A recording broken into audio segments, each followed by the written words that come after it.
ನನ್ನ ಟೈಮ್ ನನ್ನ ಗ್ರಾಚಾರ ಸರಿಯಿಲ್ಲ ಅಷ್ಟೇ ಎಂದು ನಟ ದರ್ಶನ್ ಆಡಿರುವ ಮಾತುಗಳು ವೈರಲ್ ಆಗಿದ್ದು, ಈ ಮಾತನ್ನ ಕೇಳಿ ಪತ್ನಿ ವಿಜಯಲಕ್ಷ್ಮಿ ಅವರು ಕಣ್ಣೀರು ಹಾಕಿದ್ದಾರೆ. ಹಾಗಾದ್ರೆ ದರ್ಶನ್ ಅವರು ಪಶ್ಚಾತ್ತಾಪದ ಮಾತುಗಳನ್ನ ಆಡಿದ್ದು ಯಾರ ಬಳಿ, ಅದೆಲ್ಲ ಸಂಪೂರ್ಣವಾಗಿ ನೋಡೋಣ ಬನ್ನಿ.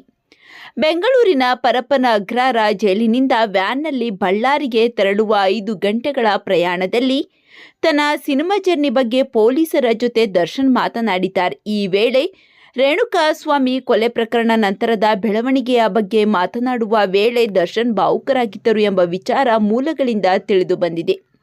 ರೇಣುಕಾಸ್ವಾಮಿ ಕೊಲೆ ಪ್ರಕರಣದ ಸಂಬಂಧ ಈಗ ಏನು ಹೇಳಿದ್ರೂ ತಪ್ಪಾಗುತ್ತದೆ, ಕಾನೂನಿನ ಮೂಲಕ ಎಲ್ಲವನ್ನೂ ಎದುರಿಸುತ್ತೇನೆ ಎಂಬುದಾಗಿ ದರ್ಶನ್ ಮಾತನಾಡಿದ್ದಾರೆ. 5 ಗಂಟೆಗಳ ಪ್ರಯಾಣದಲ್ಲಿ ಕೆಲ ವಿಚಾರಗಳನ್ನು ಹೊರತುಪಡಿಸಿ ಹೆಚ್ಚಿನ ಸಮಯದಲ್ಲಿ ದರ್ಶನ್ ಮೌನವಾಗಿಯೇ ಕುಳಿತಿದ್ದರು.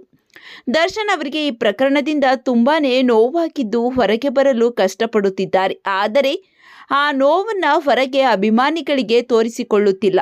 ದರ್ಶನ್ ಅವರನ್ನ ಬಳ್ಳಾರಿಗೆ ಶಿಫ್ಟ್ ಮಾಡುತ್ತಿದ್ದಂತೆ ಇತ್ತ ದರ್ಶನ್ ಪತ್ನಿ ವಿಜಯಲಕ್ಷ್ಮಿ ಕಣ್ಣೀರು ಹಾಕಿದ್ದಾರೆ. ವಾರಕ್ಕೆ 2 ಬಾರಿ ಜೈಲಿಗೆ ಹೋಗಿ ನೋಡಿಕೊಂಡು ಬರುತ್ತಿದ್ದ ಪತ್ನಿಗೆ ಇದೀಗ ದೂರದ ಬಳ್ಳಾರಿ ಜೈಲಿಗೆ ಹಾಕಿದ್ದರಿಂದ ಬರಸಿಡಿಲು ಬಡಿದಂತಾಗಿದೆ. ದರ್ಶನ್ ಅವರನ್ನ ಬಳ್ಳಾರಿ ಜೈಲಿಗೆ ಹಾಕಿದ್ದು ಸರಿನಾ ತಪ್ಪಾ ಕಾಮೆಂಟ್ ಮಾಡಿ ತಿಳಿಸಿ.